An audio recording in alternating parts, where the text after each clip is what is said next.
बिस्मिल्लाहिर्रहमानिर्रहीम। हमारी recording start हो गई है and we are going to study the most important topic, colorectal cancer. जो कोलोरेक्टल कैंसर है, इसको आपने ध्यान से करना है। कोलोरेक्टल कैंसर, कोलोरेक्टल कैंसर, इसके नाम से हमें पता चल रहा है कि कोलोन या फिर जो रेक्टम है, कोलोन या फिर जो रेक्टम है, अगर इसका कैंसर हो जाए तो इसको हम कहते हैं कोलोरेक्टल कैंसर। ठीक हो गया। अब ये जो कोलोरेक्टल कैंसर है, ये दो वजह से हो सकता है। मतलब इसकी पैथोजेनेसिस में टू पाथवेज आते हैं हमारे पास। जो हमारा कोलोरेक्टल कैंसर है, इसकी पैथोजेनेसिस में हमारे पास टू पाथवेज है। मतलब दो तरीकों से ही होता है। पहला पाथवे क्या है, जिसको हम कहते हैं chromosomal instability pathway. Chromosomal instability pathway, chromosomal instability pathway. मतलब इसमें क्या आता है, इसको हम पढ़ते हैं। उसके बाद आपका जो दूसरा पाथवे है जिससे आपका ये कोलोन कैंसर हो सकता है, that is your microsatellite instability pathway. दूसरा कौन सा पाथवे है? माइक्रोसैटेलाइट। ठीक है, microsatellite instability pathway, microsatellite instability pathway. तो आपके दो पाथवेज हैं जिनके जरिए आपको कोलोरेक्टल कैंसर हो सकता है। अभी तक सिर्फ हमने ये पढ़ा है। अच्छा, अब हम एक पाथवे को देखते हैं और ये बड़ा इंपॉर्टेंट मतलब पाथवे है, इसको आपने लाजमी करना और ये आपकी पैथोजेनेसिस में लिखा हुआ है। अच्छा, सबसे पहला पाथवे है जी हमारे पास क्रोमोसोमल इंस्टेबिलिटी पाथवे। इसमें होता क्या है? अब एक मरीज है, फर्ज करो हमारा एक मरीज है और उसका नाम है शकील। उसका क्या नाम है? शकील है। उसकी जो कोलोन है वो नॉर्मल है। सबसे पहले उसकी नॉर्मल कोलोन है, मतलब उसका जो कोलोन है वो बिल्कुल नॉर्मल है, उसको कोई दूर दूर तक कोई टेंशन वाली बात नहीं है। अब होता क्या है, उसकी हो जाती है किस्मत खराब और उसमें हो क्या हो जाता है, उसमें हो जाता है लॉस ऑफ एपीसी जीन। हमने कल ही पढ़ा था कि जो हमारा एपीसी जीन होता है ये क्या होता है, ये ट्यूमर स्प्रेसर जीन है। ये क्या है? ट्यूमर स्प्रेसर जीन है। तो ये जो एपीसी जीन है, एपीसी जीन, इसकी हो जाती है म्यूटेशन। अच्छा वाला बंदा था और उसका जो कोलोन था वो बिल्कुल नॉर्मल था, लेकिन उसमें क्या हुआ, उसमें एपीसी जो ट्यूमर स्प्रेसर जीन है, इसकी हो जाती है म्यूटेशन। इसकी क्या हो जाती है? म्यूटेशन। अब आपने जो चीज याद रखनी है, आपकी बुक पे नहीं लिखा हुआ लेकिन आप इसको लिख भी सकते हो, वैसे आपने याद रखना है कि जब भी एपीसी जीन की म्यूटेशन होती है, जब भी एपीसी जीन की म्यूटेशन होती है, तो जो हमारी ई कैडेरिन्स होते हैं, जो हमारे ई कैडेरिन्स, हमने इसको रिप्रोडक्टिव में भी पढ़ा था, जो हमारे ई कैडेरिन्स होते हैं, इनका फंक्शन लॉस हो जाता है। इनका फंक्शन क्या हो जाता है? लॉस हो जाता है। तो आपकी बुक ने लिखा हुआ है कि इंट्रासेलुलर जो अडेजन होगी वो कम हो जाएगी। इंट्रासेलुलर अडेजन का मतलब क्या है? जो हमारे ई कैडेरिन्स हैं, ये हमारे सेल्स को आपस में जोड़ के रखते हैं। तो जैसे ही हमारा जो एपीसी जीन है, इसकी म्यूटेशन होगी तो क्या होगा? अडेजन कम हो जाएगी। और इस कैंसर में, मतलब ये जो आपका कैंसर होता है, इसमें सेल्स आपस में नहीं जुड़े होते। दूसरी बात, इंक्रीज प्रोलिफरेशन। क्योंकि जो आपका ट्यूमर स्प्रेसर जीन है, जिसने सेल्स को कंट्रोल करना था, एपीसी जीन, वो उसकी म्यूटेशन हो गई है, तो प्रोलिफरेशन क्या हो जाएगी? ज्यादा हो जाएगी। ये आपकी बुक पे बात लिखी हुई है। अब अच्छा भला उसका नॉर्मल कोलोन था, लेकिन उसकी किस्मत खराब हुई और उसमें जो एपीसी जीन था उसकी हो गई म्यूटेशन। उसकी क्या हो गई? म्यूटेशन हो गई। फिर क्या हुआ? अब जो उसका कोलोन है वो रिस्क पे आ गया, कोलोन इज एट रिस्क। अभी उसमें कैंसर हुआ नहीं है, उसमें क्या बनेंगे? उसमें पोलिप्स बनेंगे। कोलोन में क्या बन जाएंगे? पोलिप्स बन जाएंगे और कोलोन आ जाएगा रिस्क पे। लेकिन उसकी किस्मत थोड़ी खराब नहीं थी, उसकी किस्मत और ज्यादा खराब थी। और उसमें क्या हुआ? उसमें फिर एक और म्यूटेशन हो गई। उसमें किसकी म्यूटेशन हो गई? केरास जीन की। ठीक है, केरास जीन, जो हमारे पास केरास जीन है, इसकी हो गई म्यूटेशन। जो केरास जीन है, इसकी हो गई म्यूटेशन। अब इसमें क्या होगा? अब इसमें देखें, जो केरास जीन है, इसने सिग्नलिंग पाथवेज को कंट्रोल करना होता है, मतलब इसने सिग्नल करना होता है और इसने आपके म्यूटेशन को रोकना होता है। अब होगा क्या? अब जब भी केरास की म्यूटेशन होगी, अब जब भी केरास की म्यूटेशन होगी, अब जब भी केरास की म्यूटेशन होगी तो क्या होगा? अनरेगुलेटेड इंट्रा सिग्नलिंग होगी, अनरेगुलेटेड इंट्रासेलुलर सिग्नलिंग होगी। मतलब कि अनरेगुलेशन हो जाएगी। जो आपका कोलोन के सेल्स हैं वो अनरेगुलेटली क्या होते रहेंगे? वो आपके डिवाइड होते रहेंगे। पहले जब एपीसी जीन की म्यूटेशन हुई थी तो रिस्क था, लेकिन उसके बाद जैसे ही केरास की म्यूटेशन हुई तो क्या हो जाएगा? एडिनोमा। क्या हो जाएगा? एडिनोमा। मतलब कि जो कोलोन है उसमें क्या बन जाएगा? एडिनोमा। और कल ही हमने पढ़ा था कि जो एडिनोमा होता है, इसके बड़े ज्यादा चांसेस होते हैं कैंसर में डेवलप होने के। अब हुआ क्या? अब उस बंदे की किस्मत और ज्यादा खराब नहीं थी, उसकी किस्मत बहुत ही ज्यादा खराब थी। और पहले उसमें एपीसी जीन खराब हुआ, फिर उसमें केरास जीन खराब हुआ, फिर उसमें कौन से जीन की म्यूटेशन आ गई? टीपी53। टीपी53 बहुत मशहूर एक जीन है और इस टीपी53 जीन को हम कहते हैं ट्यूमर स्प्रेसर जीन। और ये आपका एफसीपीएस का बड़ा इंपॉर्टेंट क्वेश्चन है। एफसीपीएस में ये क्वेश्चन आता होता है, कितना इजी क्वेश्चन है, कि जो आपका टीपी53 जीन है, इसका क्या काम होता है? तो आपने कहना ट्यूमर स्प्रेसर जीन है। ये क्या है? ट्यूमर स्प्रेसर जीन है। तो उसको क्या हुआ? एडिनोमा। और जैसे ही उसको ट्यूमर स्प्रेसर जीन की भी क्या हो गई? म्यूटेशन हो गई। जैसे ही उसको ट्यूमर स्प्रेसर जीन की भी म्यूटेशन हुई तो क्या हुआ? उसको हो गया कैंसर, मतलब कि उसको क्या हो गया, कार्सिनोमा हो गया। अब आप कहते हैं कि यार समझ तो हमें आ गई है, लेकिन एक दफा रिवाइज कर दे, तो इसको एक दफा रिवाइज करते हैं। हम आज पढ़ रहे हैं कोलोरेक्टल कैंसर। कोलोरेक्टल कैंसर के दो पाथवेज हैं। पहला पाथवे है क्रोमोसोमल इंस्टेबिलिटी पाथवे, जिसमें क्रोमोसोम इनस्टेबल हो जाता है। उसके बाद दूसरा पाथवे जो हम बाद में पढ़ेंगे, that is your microsatellite pathway.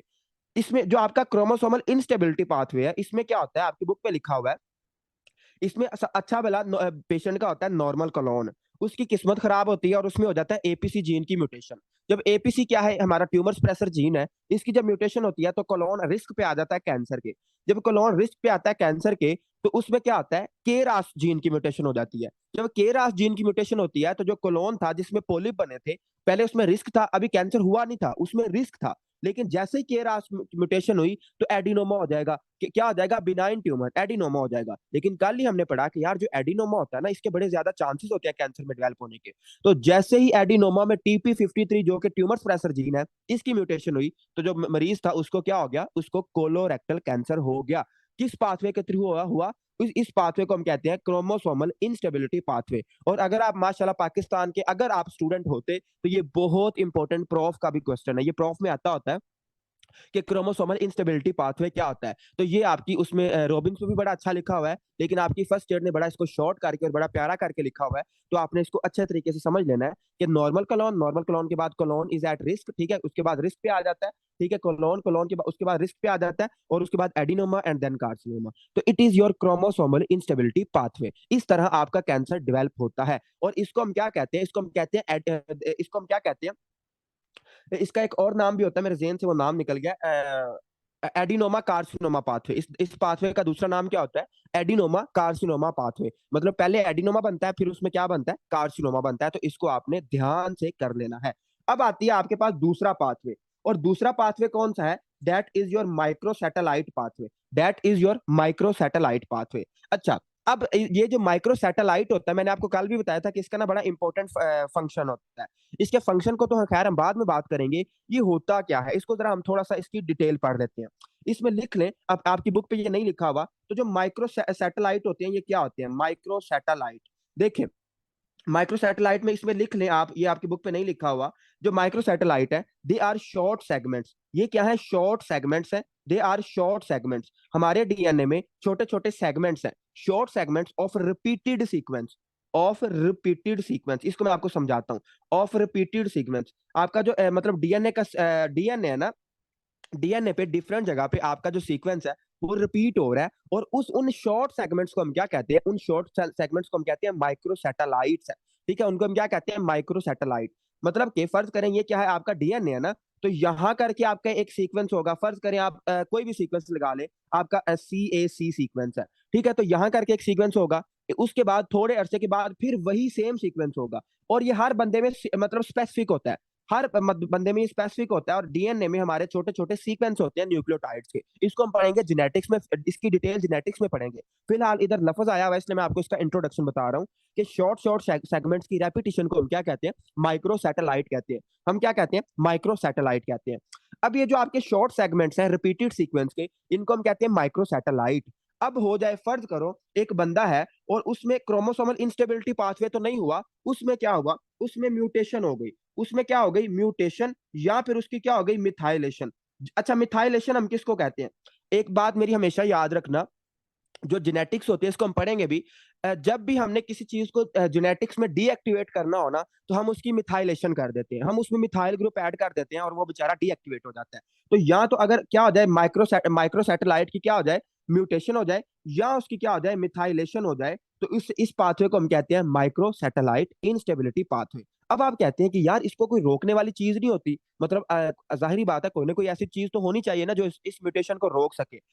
अब देखें, जो आपके माइक्रो सैटेलाइट है ना, ये रिपीटेड सेगमेंट्स हैं, तो इनमें म्यूटेशन आने की बहुत ज्यादा चांसेस होते हैं। लेकिन अल्लाह ताला ने इसका एक मुहाफिज रखा, और उस मुहाफिज को हम कहते हैं MLH1, ठीक है, MLH1 एंड MLH2 जीन, ठीक है, MLH1 gene and MLH2 gene. हमारे पास दो जीन्स हैं जो कि इसके क्या है, मुहाफिज हैं, और जो क्या करते हैं, अगर इसमें कोई म्यूटेशन आ जाए, तो इसको मतलब प्रोटेक्ट करते हैं, प्रोटेक्ट फ्रॉम म्यूटेशन। जो आपके माइक्रो सैटेलाइट है इसको प्रोटेक्ट करते हैं, प्रोटेक्ट फ्रॉम म्यूटेशन। आपके ये जो दो जीन्स हैं माइक्रो सैटेलाइट में क्या नहीं आने देते, कोई किसी किस्म की म्यूटेशन नहीं आने देते। लेकिन अब होता क्या है कि अब आपके ये दोनों क्या हो गए हैं, खराब हो गए हैं। आपके ये दोनों जीन जो है MLH1 एंड MLH2, ये दोनों क्या हो गए हैं, खराब हो गए हैं, मतलब इनमें कोई म्यूटेशन आ गई है। और हमने माशाल्लाह कल ही पढ़ा है कि अगर MLH1 और MLH2 में म्यूटेशन आ जाए तो इस सिंड्रोम को हम क्या कहते हैं, इस सिंड्रोम को अल्लाह के बंदो हम कहते हैं लिंच सिंड्रोम। इस सिंड्रोम को हम क्या कहते हैं, लिंच सिंड्रोम कहते हैं। ये हमने कल ही पढ़ा था। लिंच सिंड्रोम हम किसको कहते हैं, अगर आपके MLH1 और MLH2 की जीन में म्यूटेशन आ जाए। अब आप कहते हैं कि यार ये सारा हम मतलब इसको रिलेट कैसे करेंगे। देखिए, एक पेशेंट है, उसको हुआ लिंच सिंड्रोम, मतलब कि उसमें MLH1 और MLH2 की क्या हुई, म्यूटेशन हुई। जब उसमें म्यूटेशन हुई, जब उसमें क्या हुई, म्यूटेशन हुई, तो क्या हुआ, जो MLH1 और MLH2 थे, इन्होंने रोकना था म्यूटेशन को, किस में, माइक्रो सैटेलाइट में। अब वो बेचारे जो मुहाफिज हैं, जो आपके फौजी हैं, वही खराब हो गए हैं। तो क्या होगा, जो माइक्रो सैटेलाइट हैं, जो आपके रिपीटेड सीक्वेंस होते हैं डीएनए में, उनमें क्या आ जाएगी, म्यूटेशन आ जाएगी, उनमें क्या आ जाएगी, म्यूटेशन आ जाएगी। और इस पाथवे को हम क्या कहते हैं, micro satellite instability pathway, micro satellite instability pathway. तो जो आपका लिंच सिंड्रोम है, अगर कोई मरीज लिंच सिंड्रोम का है तो उसमें उसको क्या हो सकता है, उसको कोलोरेक्टल कार्सिनोमा हो सकता है।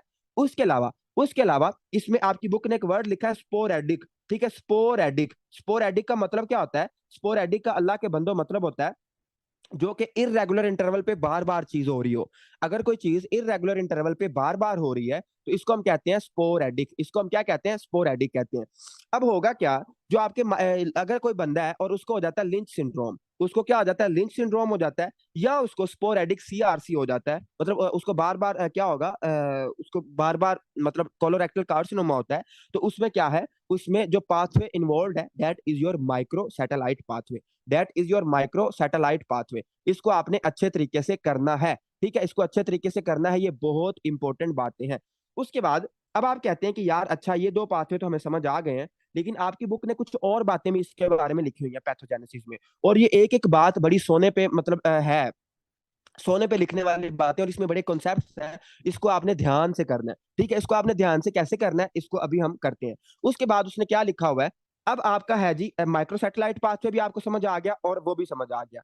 उसके बाद उसने ये लिखा हुआ है कि इसमें क्या होती है, इसमें ओवर प्रोडक्शन होती है। इसमें क्या होती है, over production of Cokes 1, over production of Cokes 1।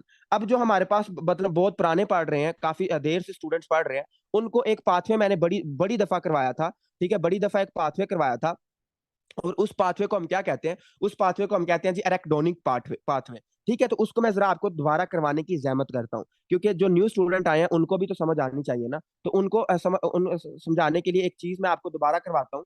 ठीक है, एक मिनट बस, मेरा ना वो इंटरनेट ऑफ हो गया था। अच्छा, तो इसमें आपने जो चीज याद रखनी है वो ये है, आपको पता है कि आपका एक पाथवे होता है। ठीक है, आपका क्या होता है, एक पाथवे होता है, और उस पाथवे को हम क्या कहते हैं, मतलब कि आप क्या होती है, फोस्फोलिपिड। जो आपके सेल होते हैं, सेल में क्या होती है, सेल मेम्ब्रेन में क्या होती है, फोस्फोलिपिड्स होती हैं, फोस्फोलिपिड्स होती हैं। और इन फोस्फोलिपिड्स के ऊपर एक एंजाइम काम करता है। ये मैंने आपको 1000 दफा करवाया हुआ है, लेकिन जो न्यू स्टूडेंट है वो जरा इसको रट्टा मार लें, ये बहुत इंपॉर्टेंट पाथवे है। जो आपकी सेल मेम्ब्रेन होती है ना, उसमें होते हैं फास्फोलिपिड्स। उसमें क्या होते हैं, फास्फोलिपिड्स होते हैं। इन फास्फोलिपिड्स के ऊपर एक एंजाइम काम करता है, उसको हम कहते हैं फास्फोलाइपेज A2। उसको हम क्या कहते हैं, फोस्फोलाइपेज A2। फोस्फोलाइपेज A2 हमारा पास क्या है, एक एंजाइम है, और ये क्या करता है, फोस्फोलिपिड्स के ऊपर काम करता है, और फोस्फोलिपिड्स को कन्वर्ट करता है किस में, एरेक्डोनिक एसिड में। किस में, एरेक्डोनिक एसिड में। और ये तकरीबन आप सबको मैंने बड़ी दफा करवाया हुआ है, अनगिनत बार करवाया हुआ है। एरेक्डोनिक एसिड, ये जो एरेक्डोनिक एसिड है, ये क्या करता है, ये आगे दो पाथवेज में जाता है। ठीक है, इसकी हम ज्यादा डिटेल नहीं पढ़ते, जितना आप अब्जॉर्ब कर सकते हो उतना ही हम पढ़ते हैं, और क्योंकि टाइम भी कम है। तो जो एरेक्डोनिक एसिड है ये आगे दो पाथवेज में जाता है। जो एरेक्डोनिक एसिड है दो पाथवे में जाता है।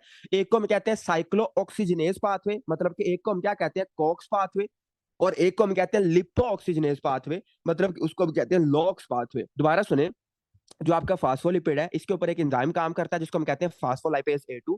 फास्फोलाइपेज A2 क्या करता है, इस फास्फोलिपिड को कन्वर्ट करता है किसमें, एराकिडोनिक एसिड में। जो एराकिडोनिक एसिड है ये आगे दो पाथवेज में जाता है, मतलब कि दो तरह के एंजाइम इसके ऊपर काम करते हैं, कॉक्स एंड लॉक्स। जो कॉक्स है, कॉक्स की आगे दो टाइप्स होती है। जो कॉक्स है, कॉक्स की आगे होती है दो टाइप्स, कॉक्स 1 एंड कॉक्स 2। ठीक है, कॉक्स 1 एंड कॉक्स 2। और जो आपका लॉक्स है, लॉक्स आगे क्या बनाता है, लॉक्स आगे आपका क्या बनाता है, ल्यूकोट्राइन्स। जो कि आपको दमा वगैरह करवाते हैं, जो दमे के मरीज होते हैं उनमें हम ये ल्यूकोट्राइन इनहिबिटर देते हैं, जिसमें वो आता है जफिरकुलास्ट आता है, मोंटिकुलास्ट आता है। ठीक है, तो इसको जरा लॉक्स को छोड़ो, हम इसकी बात करते हैं। जो आपका कॉक्स है, ये इसके दो तरह के एंजाइम्स होते हैं इसके पास, कॉक्स 1 एंड कॉक्स 2। इसका आपने बड़ा नाम सुना होगा, ठीक है, इसका बड़ा चर्चा है जमाने में। तो जो कॉक्स 1 है, कॉक्स 1 क्या करता है, कॉक्स 1 का फंक्शन ये होता है कि इसने म्यूकोजल लेयर बनानी होती है। ठीक है, म्यूकोजल लेयर बनानी होती है स्टमक में।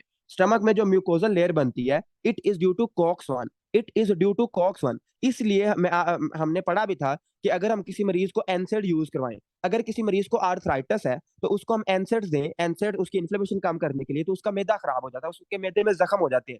क्यों? क्योंकि जो एनसेड हैं वो आपके कॉक्स 1 और कॉक्स 2 दोनों को इनहिबिट कर देते हैं। तो जाहिर बात है, जब आपका कॉक्स 1 इनहिबिट हो जाएगा तो क्या होगा, म्यूकोजल लेयर नहीं बनेगी और आपको क्या हो जाएगा, स्टमक का अल्सर हो जाएगा। ये हम पीछे पढ़ चुके हैं, इसको छोड़े। हमने आज जो चीज पढ़नी है, दैट इज योर कॉक्स 2। जो कॉक्स 2 है, ये क्या करता है, ये प्रोस्टाग्लैंडिन वगैरह बनाता है। इसके हम ज्यादा डिटेल में नहीं जाते, इसकी डिटेल हम पढ़ेंगे मस्कुलोस्केलेटल में। ठीक है, तो जो आपका कॉक्स 2 है, ये क्या करता है, ये आपका प्रोस्टाग्लैंडिन बनाता है, ये आपका प्रोस्टाग्लैंडिन बनाता है। अब होता क्या है, अब होता यह है कि जो हम मतलब जब हमने रिसर्च की और जब हमने बड़ी स्टडीज की, तो हमें ये पता चला कि जो आपका कॉक्स 2 है ना, इसका कैंसर के अंदर रोल है, इसका कैंसर की फॉर्मेशन के अंदर रोल है। क्यों? क्योंकि जो आपके प्रोस्टाग्लैंडिन इन्फ्लेमेशन कॉज कराते हैं, तो जो आपका कॉक्स 2 है, जो आपका कॉक्स 2 है, कॉक्स 2 का इन्फ्लेमेशन के अंदर रोल है, मतलब कैंसर के अंदर रोल है। तो आपकी बुक ने एक वर्ड लिखा हुआ है कि हम एनसेड्स दे सकते हैं। ठीक है, इसमें क्या होती है, इसमें ओवर प्रोडक्शन होती है किसकी, कॉक्स की। ठीक है, जो आपका साइक्लोऑक्सीजनेज है, इसकी ओवर प्रोडक्शन होती है कॉक्स 2 की, और इसमें हम एनसेड्स दे सकते हैं। ये जो कैंसर है, इसमें हम एनसेड्स दे सकते हैं क्योंकि एनसेड्स क्या है, एंटी इन्फ्लेमेटरी है। लेकिन हम इस कैंसर को की सिम्टम्स को कम करने के लिए या इस कैंसर की सिवियरिटी को कम करने के लिए हम एनसेड्स इसमें दे सकते हैं। तो ये इसका कॉन्सेप्ट है कि एनसेड्स में भी गिवन में भी कीमोप्रोटेक्टिव, कि इस ये जो कैंसर है, इसमें हम एनसेड्स दे सकते हैं। ये बड़ा इंपॉर्टेंट कॉन्सेप्ट है और यहाँ पे लोग बड़े कंफ्यूज हो जाते हैं। तो इसमें आपने याद रखना है कि जो कॉक्स 2 होता है, कॉक्स 2 क्या करता है, प्रोस्टाग्लैंडिन बनाता है, जिसने आपकी इन्फ्लेमेशन में रोल प्ले करना होता है। तो हम अगर एनसेड्स देंगे तो आपका कॉक्स 1 एंड कॉक्स 2 दोनों इनहिबिट हो जाएंगे, और क्या होगा, आपका जो कैंसर है उसकी सिवियरिटी कम हो जाएगी। ओके, अब जरा जो लावे हैं, माशाल्लाह डॉक्टर दनान और बाकी सारे जितने भी लावे हैं, वो फार्माकोलॉजी बड़ी अच्छे तरीके से पढ़ रहे हैं। तो मुझे जरा बताना शाबाश, कि एक मरीज है, उसको हमने अल्सर भी नहीं होने देना, उसको हमने अल्सर भी नहीं होने देना, और हमने देना भी एनसेड है, उसको देना भी एनसेड है, उसका हमने कोक्स पाथवे भी इनहिबिट करना है, लेकिन हमने उसको अल्सर से भी बचाना है। तो हम उसको कौन सी ड्रग देंगे जी, हम उसको कौन सी ड्रग देंगे जी, doctor Kashif, doctor Adnan, doctor Nimra, सारे बताएं जरा कि हम उसमें कौन सी ड्रग देंगे। चलिए मैं आपको हिंट बता देता हूं, आप एक ऐसी ड्रग यूज करोगे जो कि कॉक्स 1 को कुछ भी ना कहे, कॉक्स 1 वैसे का वैसा ही रहे, लेकिन जो कॉक्स 2 है ये इनहिबिट हो जाए। आप कोई ऐसी ड्रग दोगे जिसमें कॉक्स 2 इनहिबिट हो जाए, लेकिन जो कॉक्स 1 है वो वैसे का वैसा ही रहे। तो डॉक्टर खिजर हयात ने बताया है बीटा मैथासोन, और ये नहीं है इसका आंसर। मतलब आप उसमें क्या दोगे, आप उसमें कॉक्स 2 इनहिबिटर दोगे, स्पेसिफिक जो सिलेक्टिव कॉक्स 2 इनहिबिटर है। अब तो मैंने यार सारा बता दिया, अब तो बता दे, जो सिलेक्टिव कॉक्स 2 इनहिबिटर है वो कौन सी ड्रग है जी, नेट से देख के बता दें, अभी तक तो नेट, आप गूगल जिंदाबाद है जी। डॉक्टर खिजर हयात एक्सीलेंट। हमारे पास एक ड्रग होती है कोलिकॉक्सिब, ठीक है, कोलिकॉक्सिब, जो कोलिकॉक्सिब है, इट इज सिलेक्टिव। ठीक है, हाँ, रेफोकॉक्सिब, कोलिकॉक्सिब, जितनी भी जिस जिस ड्रग्स के भी एंड पे कॉक्सिब आती है, ये सारी क्या है, they all are COX 2 inhibitor, they all are COX 2 inhibitor, selective COX 2 inhibitor. तो अगर आप चाहते हैं कि किसी मरीज को अल्सर भी ना हो, उसको कोई स्टमक का मसला भी ना हो, और उसका हम एंटी इन्फ्लेमेटरी भी हम उसमें यूज कर लें, तो आप उसमें क्या दोगे, आप उसमें कोलिकॉक्सिब दोगे। कोलिकॉक्सिब क्या है, they are selective COX 2 inhibitor, ये कॉक्स 1 को कुछ नहीं कहते, कॉक्स 2 को इनहिबिट कर देते हैं। ठीक हो गया, तो ये है आपकी, this is all about your pathogenesis of colorectal cancer. अब जरा मुझे शाबाश, पहले तो ये बताएं ना कि ये जो आपका लिखा हुआ है छोटा सा पैराग्राफ, इसकी समझ आ गई है, कोई मसला तो नहीं रह गया? अगर किसी को कोई कंफ्यूजन है तो बता दे, नहीं तो हम आगे चलते हैं। मैं स्लो स्लो इसलिए पढ़ा रहा हूँ क्योंकि ये बहुत इंपॉर्टेंट है, और ये स्टूडेंट को नहीं आता होता, इसकी समझ ही नहीं आती, तो मैं इसलिए इसको स्लो स्लो पढ़ा रहा हूँ। जी बताएं जरा, शाबाश, समझ आई है या ऊपर से गुजर गई हैं बातें? सिर्फ डॉक्टर समीना को समझ आई है, बाकी किसी को समझ नहीं आई? हमें ये समझ नहीं आई कि बार बार कैसे होगा, हमें ये समझ नहीं आई कि बार बार कैसे होगा, क्या चीज बार बार होगी? हाँ, स्पोरेडिक। देखें, जो आपका स्पोरेडिक कोलोरेक्टल कार्सिनोम है, इसमें आपकी म्यूटेशन आ जाती है, जीन की म्यूटेशन आ जाती है। ठीक है, जीन की म्यूटेशन आने की वजह से इसमें क्या हो जाता है, इसमें स्पोरेडिक मतलब बार बार मसला आ रहा होता है। ठीक है, बार बार उसको कोलोरेक्टल कार्सिनोमा होगा, आप उसको ठीक करोगे फिर हो जाएगा, फिर ठीक करोगे फिर हो जाएगा। ठीक है, तो इरेगुलर इंटरवल पे बार बार होगा उसको। डॉक्टर अक्सा को ऊपर से गुजर गया। चले, मैं आपकी ना इसकी रिकॉर्डिंग आपको सेंड करूंगा ग्रुप में, तो आपने इसको दोबारा लाजमी पढ़ना है। ठीक है, ये थोड़ा सा मुझे पता ट्रिकी है लेकिन आसान है, इतना कोई मुश्किल नहीं है जितना आपको लग रहा है। तो आप इसको जब बुक से रीड करोगे और जब मैं आपको सेंड करूंगा ना ग्रुप में, तो इंशाल्लाह आपको ये और ज्यादा क्लियर हो जाएगा। ओके, फिलहाल आप सुने इसको। ठीक है, तो आपने ये पैथोजेनेसिस अच्छे तरीके से कर लेनी है। ओके, जरा हम आगे चलते हैं।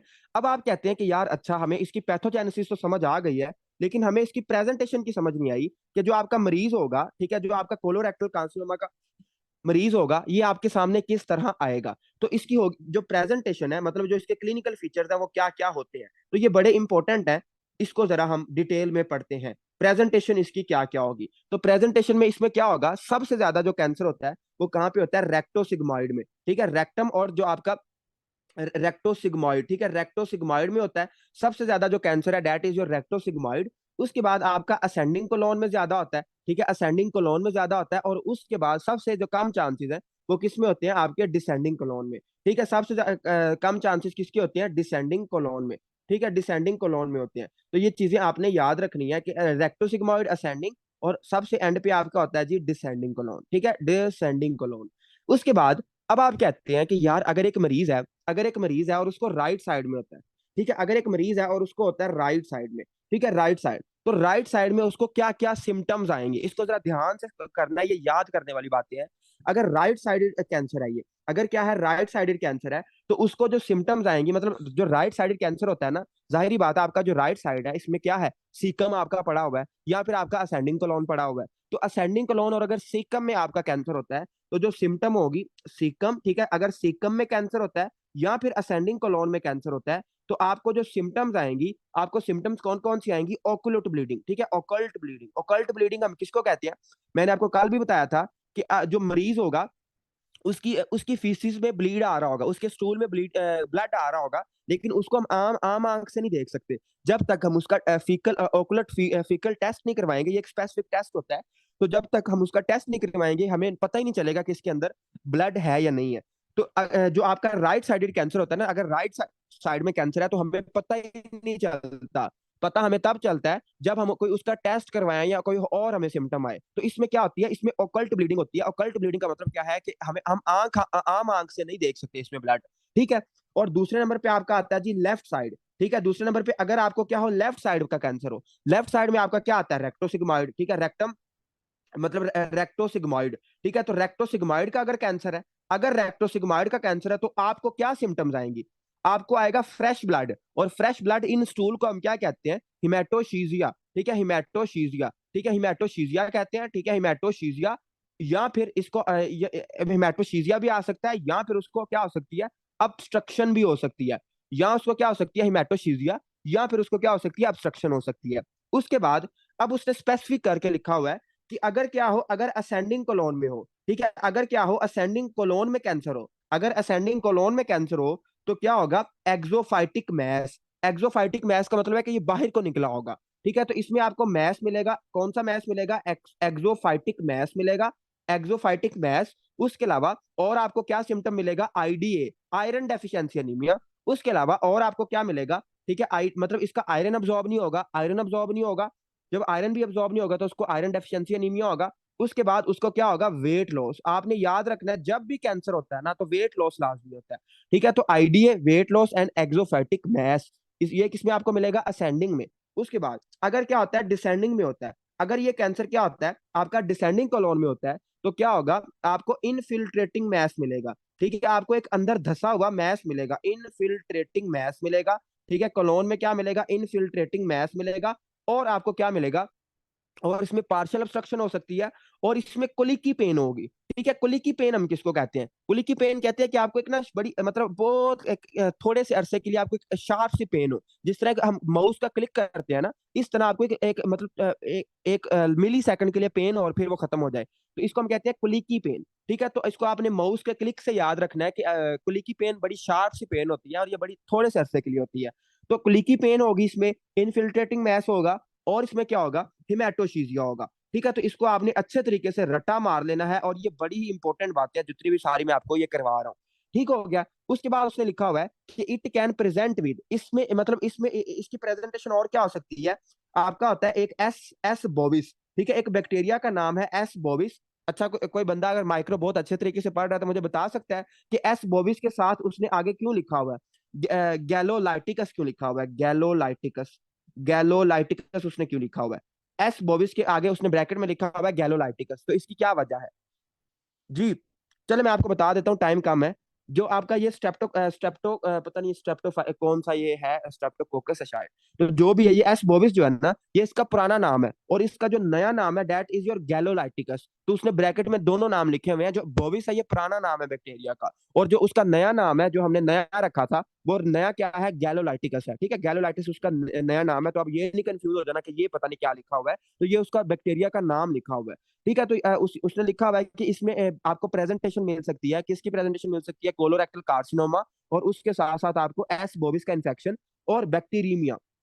जो ब्लड होगा उसमें बहुत ज्यादा आपको बैक्टीरिया मिलेगा। ठीक है, बैक्टीरियमिया या फिर endocarditis as an episode of diverticulitis, मतलब उसमें लिखा हुआ है कि उसको डायवर्टिकुलाइटिस होगा, एंडोकार्डाइटिस होगा, बैक्टीरियमिया होगा, और एस बविस का इन्फेक्शन भी हो सकता है। ये इतनी इंपॉर्टेंट बातें नहीं है। सबसे जो इंपॉर्टेंट बातें थी वो ये वाली थी कि आपको जो प्रेजेंटेशन होगी मरीज को किस तरह आएगी। अगर राइट साइडेड कैंसर है तो उसमें क्या होगी, ऑकल्ट ब्लीडिंग होगी, और अगर लेफ्ट साइड है तो उसमें हिमेटोशीजिया होगा। और डॉक्टर अहमद अशरफ पूछ रहे हैं जी कि आपका जो ऑकल्ट ब्लीडिंग होती है ये क्या होती है, तो मैंने आपको बताया भी है, शायद आपका इंटरनेट का इशू था। देखें, जो आपकी ऑकल्ट ब्लीडिंग होती है, इस ये वो वाली ब्लीडिंग होती है जिसको हम देख नहीं सकते, हम आंख से नहीं देख सकते। ठीक है, मतलब जो एक मरीज है और उसके फीसिस में ब्लड आ रहा है, लेकिन उसको हम आंखों से नहीं देख सकते। जब तक हम उसका कोई टेस्ट नहीं ना करेंगे हमें पता नहीं चलेगा कि इसके फीसिस में ब्लड आ रहा है, क्योंकि वो बहुत माइक्रोस्कोपिक लेवल का होता है, बहुत थोड़ा होता है। इस वजह से ऐसी ब्लीडिंग को हम क्या कहते हैं, ऑकल्ट ब्लीडिंग कहते हैं। ऐसी ब्लीडिंग को हम कहते हैं ऑकल्ट ब्लीडिंग। और अगर राइट साइड का होगा तो आपको ऑकल्ट ब्लीडिंग होगी, लेकिन अगर लेफ्ट साइड का कैंसर होगा तो क्या होगा, आपको जो फीसिस होगा उसमें फ्रेश ब्लड आएगा, और वो आपको आम आंख से भी दिखाई देगा, और इसको हम कहते हैं हिमेटोशीजिया। इसको हम क्या कहते हैं, हिमेटोशीजिया। और एक स्टूडेंट पूछ रहे हैं जी कैंसर ठीक ही नहीं होता तो वो कैसे बार बार होगा, ये बात पूछ रही है। देखिए, जो आपका कैंसर है ये ठीक नहीं होता, लेकिन बार बार उसमें बार बार बताने का, स्पोरेडिक का मतलब ये होता है कि अकरिंग एट इरेगुलर इंटरवल। देखिए, कैंसर ठीक नहीं होता, लेकिन आप अगर उसको कीमो वगैरह करते हो या बाकी सारी चीजें करते हो तो वो ठीक हो भी सकता है। ऐसा नहीं है कि इसका जो प्रोग्नोसिस है वो जीरो है, इसको आप ठीक कर सकते हो। लेकिन क्योंकि पीछे से ही मसला है ना, जीन में ही मसला है, तो इस वजह से ये स्पोरेडिक होता है, ये बार बार इरेगुलर इंटरवल पे बार बार होता है। ठीक हो गया, तो ये आपने याद रखना है। उसके बाद इसकी प्रेजेंटेशन बड़ी इंपॉर्टेंट है, इसको आपने अच्छे तरीके से याद रखना है। उसके बाद हम बात करते हैं एपिडेमोलॉजी की, कि ये मर्दों में ज्यादा है या औरतों में ज्यादा है। ठीक है, तो उसने कुछ खास नहीं लिखा हुआ, उसने इसकी एपिडेमोलॉजी में क्या लिखा हुआ है, एपिडीमियोलॉजी। एपिडेमोलॉजी में उसने लिखा हुआ है कि ये क्या होता है, इसमें मतलब मरीज जो होते हैं, मरीज जो पेशेंट होगा वो मोर देन 50 होगा। ठीक है, पेशेंट क्या होगा, उसकी उम्र मोर देन 50 होगी मोस्टली। मैंने आपको कल भी पढ़ाया था कि अगर क्या हो, अगर मरीज की उम्र क्या हो, मोर देन 50 हो, तो आपको क्या हो सकता है, उसको कोलोरेक्टल कार्सिनोमा हो सकता है, उसको क्या हो सकता है, कोलोरेक्टल कार्सिनोमा के चांसेस ज्यादा होते हैं। अच्छा, अब मेरा आप सबसे एक सवाल है, एक मरीज है और उसकी उम्र है 35 साल। ठीक है, उसकी उम्र है 35 साल, और उसके ना क्या लें, उसके बड़े भाई को कैंसर था। ठीक है, एक मरीज है और उसकी उम्र 35 साल है और उसको कोलोन कैंसर है, और उसके बड़े भाई को भी कैंसर था। तो बताएं उसको कौन सा उसका आपका डायग्नोज क्या होगा जी। डॉक्टर अनम एक्सीलेंट, शाबाश। बाकी भी जरा बताएं, डॉक्टर खिजर भी सही बता रहे हैं, डॉक्टर नादिया भी। मतलब आप सारे, मुझे थोड़ी खुशी हुई है जान के कि आप सब माशाल्लाह पढ़ रहे हैं। तो जो मरीज होगा उसको हम कहेंगे it is the patient of lynch syndrome. Lynch syndrome कल भी मैंने आपको करवाया था कि अगर मरीज यंग होगा, 50 साल से कम होगा, और उसके साथ साथ उसके किसी फर्स्ट रिलेटिव को कैंसर है, तो उसको क्या होगा, उसको लिंच सिंड्रोम है। उसको क्या है, लिंच सिंड्रोम है। और लिंच सिंड्रोम में क्या होता है, आपका माइक्रोसैटेलाइट इंस्टेबिलिटी पाथवे चलता है। जो आपके जीन्स होते हैं जिन्होंने आपके ठीक करना होता है आपके माइक्रोसैटेलाइट की म्यूटेशन को, वही खराब हो जाते हैं, तो उसमें क्या होगा, आपको कोलोन कैंसर हो जाएगा। ठीक हो गया, तो ये आसान सी बातें हैं। अच्छा, उसने लिखा हुआ है कि इसकी एपिडेमोलॉजी क्या है, कि ये मोस्टली उन मरीजों में होता है जिनकी उम्र 50 साल से ज्यादा होती है, और इसमें 25% फैमिली हिस्ट्री होती है। मतलब अगर 100 मरीज हैं 100 मरीज है आपके कोलोन कैंसर के, तो उनमें 25 ऐसे होंगे जिनकी फैमिली में भी किसी ना किसी को क्या होगा, कोलोन कैंसर होगा। जिनकी फैमिली में भी क्या होगा, किसी ना किसी को कोलोन कैंसर होगा। तो 25% इसमें क्या होती है, फैमिली हिस्ट्री होती है। दोबारा सुने, अगर 100 मरीज आप इकट्ठे करेंगे कोलोन कैंसर के, तो उसमें 25 वो वाले होंगे जिनकी फैमिली में भी कोलोन कैंसर था, जिनकी फैमिली हिस्ट्री में क्या है, कोलोन कैंसर है। उसके बाद ये होगी एपिडेमोलॉजी। उसके बाद आते हैं जी हम इसके डायग्नोज पे, कि आप इसका डायग्नोज कैसे बनाओगे। आप मतलब किसी मरीज है और उसका आप डायग्नोज कैसे बनाओगे, तो आपने याद रखना है, अगर एक मेल है, ठीक है, अगर एक मर्द है और उसकी उम्र है 50 साल से ज्यादा, ठीक है, अगर एक मेल है और उसकी उम्र है 50 साल से ज्यादा, तो अगर उसमें क्या होता है, iron deficiency anaemia. Iron deficiency anaemia अगर 50 साल की उम्र में ज्यादा आता है मर्द में, तो आपने उसको फौरन स्क्रीनिंग करनी है, आपने फौरन चेक करना है कि इसको कोई कोलोन कैंसर तो नहीं है। या फिर ये बड़ा इंपॉर्टेंट एमसीक्यूज भी है उसका, यू वर्ल्ड का, ठीक है, अगर पोस्ट मेनोपॉजल, ठीक है, पोस्ट मेनोपॉजल वुमेन है, मतलब एक ऐसी वुमेन है जिसके मेंसेस आना बंद हो गए हैं, और उसमें क्या हो जाता है, उसमें भी आईडी हो जाता है, उसमें आयरन डेफिशिएंसी एनीमिया हो जाता है, तो उसमें भी क्या, उसमें भी आपने लाजमी उसको रूल आउट करना होता है कोलोन कैंसर का। ये बड़ा ही इंपॉर्टेंट क्वेश्चन है। वो आपसे पूछेगा कि एक मरीज है और उसका मेनोपॉज हो चुका है, और आप बताएं कि उसमें आयरन डेफिशिएंसी एनीमिया है, तो आप सबसे पहले क्या चीज चेक करेंगे, तो आप कहोगे कि हम उसमें कोलोन कैंसर चेक करेंगे कि उसको कोलोन कैंसर तो नहीं है। ठीक है, तो ये आपने याद रखना है, काइंडली इसको याद रखना है, क्योंकि जो आपका आयरन है यहाँ से अब्जॉर्ब होता है, और जब जाहिर बात आपको कैंसर होगा तो आपको आयरन डेफिशिएंसी अनीमिया हो जाएगा। तो अगर एक मेल है और उसकी उम्र 50 साल से ज्यादा और उसको आईडी है, तो आपने कोलोन कैंसर चेक करना है।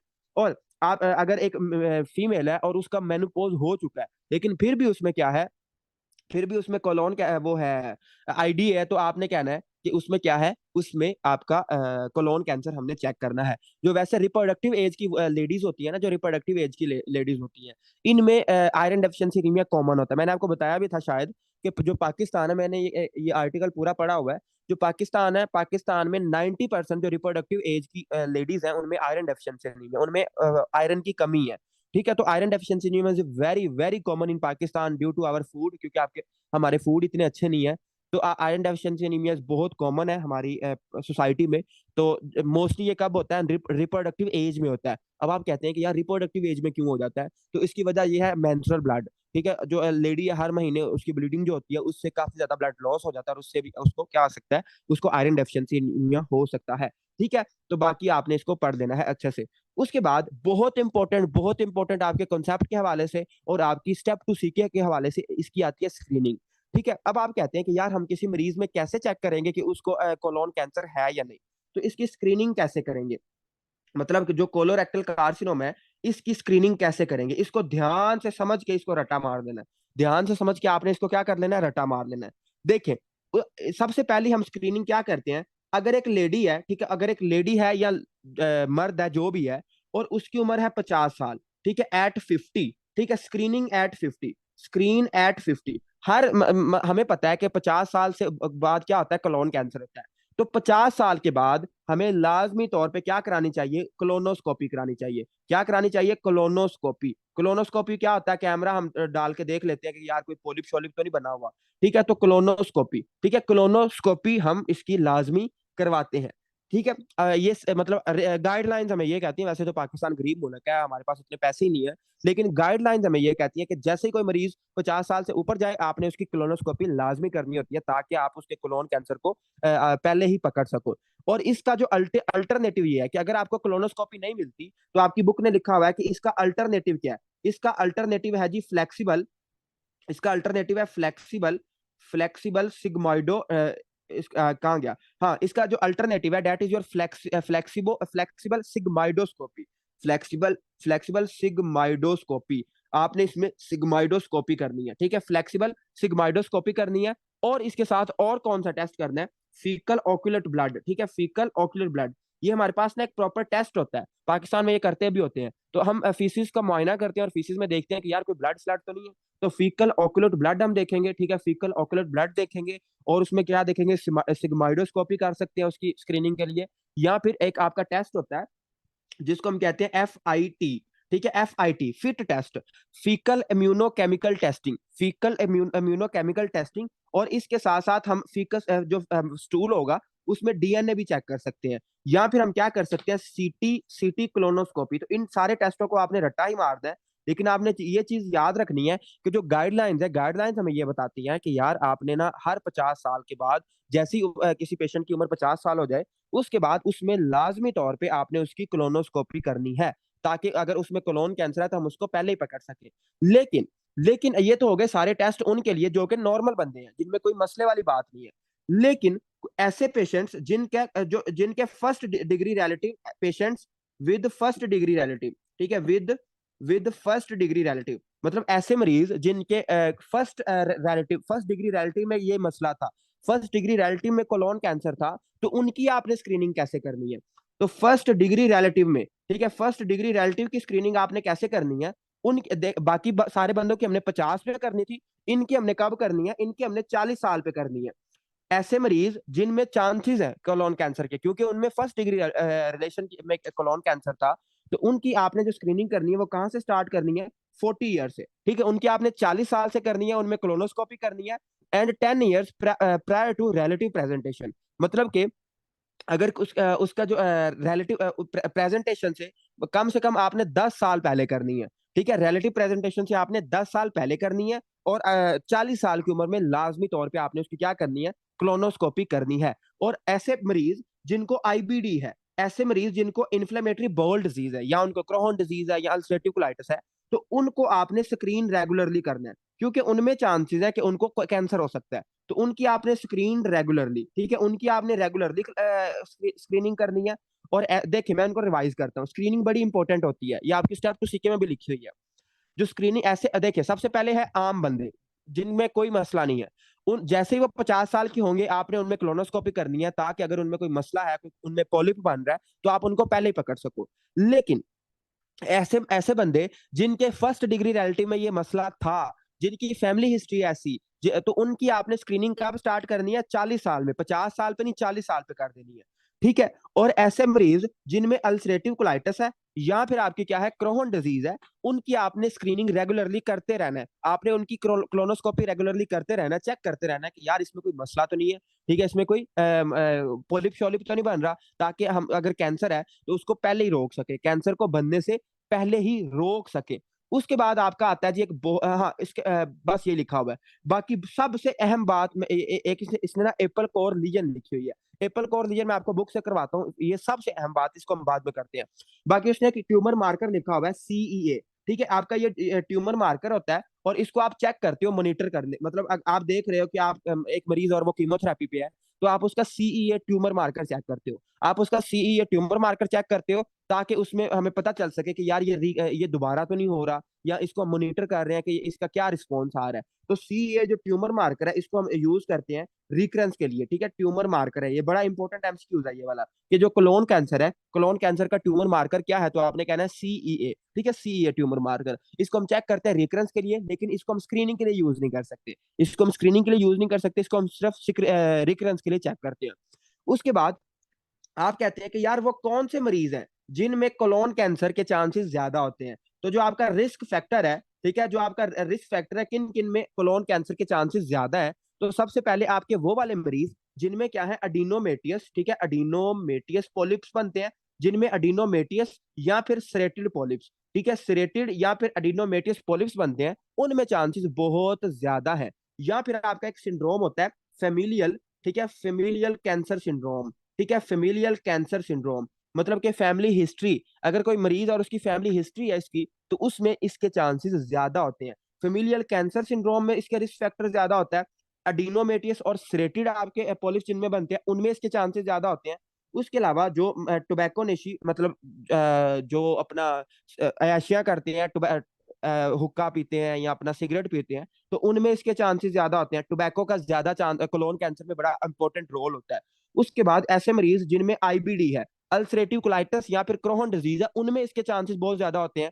या फिर ऐसे मरीज जो कि प्रोसेस्ड, जो कि डब्बे वाली खुराक खाते हैं, ठीक है, जो कि क्या खाते हैं, प्रोसेस्ड मीट खाते हैं, ठीक है, डब्बे वाली खुराक खाते हैं जिनमें मीट होता है, मतलब हाई प्रोटीन खाते हैं, और उनका फाइबर्स नहीं होते, ठीक है, लो फाइबर्स वाली डाइट खाते हैं, वो सलाद वगैरह का यूज नहीं करते, और उनमें प्रोसेस्ड मीट खाते हैं, डब्बे वाली खुराक खाते हैं, उनमें इसके चांसेस बहुत ज्यादा होते हैं। ठीक हो गया? तो ये है इसका रिस्क फैक्टर। और this is all about colon cancer. सिर्फ एक कॉन्सेप्ट रह गया है आपका एपल कोर वाला, वो मैं आपको समझाता हूँ बुक पे जाके। पहले मुझे ये बताएं कि ये जो आपका मुश्किल सा टॉपिक जो लोगों को मुश्किल लगता है, अब मुझे बताएं कि आपको समझ आ गई है या ऊपर से गुजर गया।